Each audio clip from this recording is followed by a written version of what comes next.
This is ANN News Brief.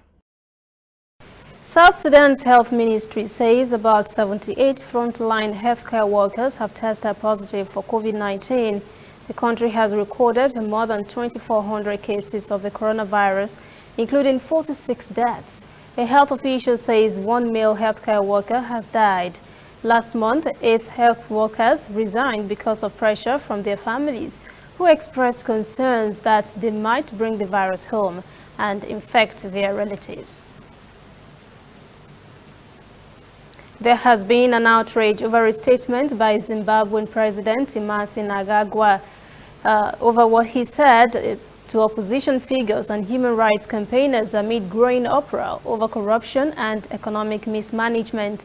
In a televised address on Tuesday, the president said those who promote hate and disharmony will never win. He said bad apples that have attempted to divide the people and weaken Zimbabwe's systems will be flushed out. The president also condemned what he called the destructive terrorist opposition groupings. His speech has raised concerns about repression. Mnangagwa said security services will continue to carry out their duties with appropriate astuteness and resolve. Mnangagwa has been facing growing global criticism following arrests of opposition members. Many have already been arrested during protests. Zimbabwe's economy has been on the slide. The government is blaming that act on economic aggression, currency manipulation, and Western sanctions.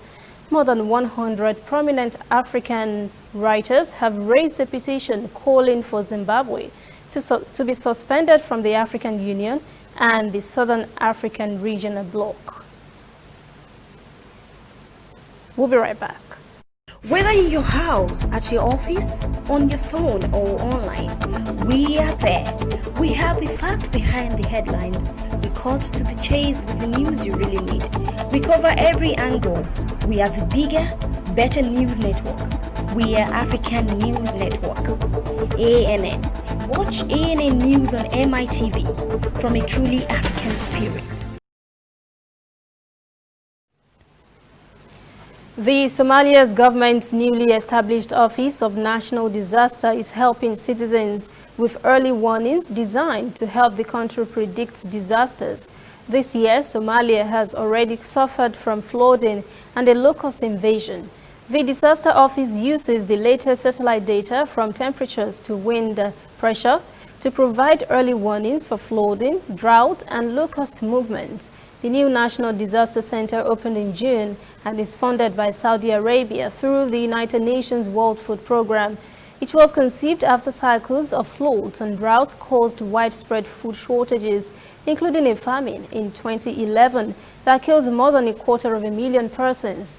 The United Nations says 5 million of Somalia's 15 million people currently need aid, and more than 2.5 million are displaced by fighting and natural disasters.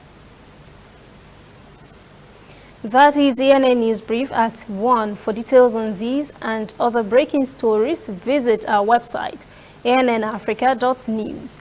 Conversation continues on our social media platforms, Twitter, Instagram, and Facebook at ANN Africa TV. I'm Lucy Adeyemi.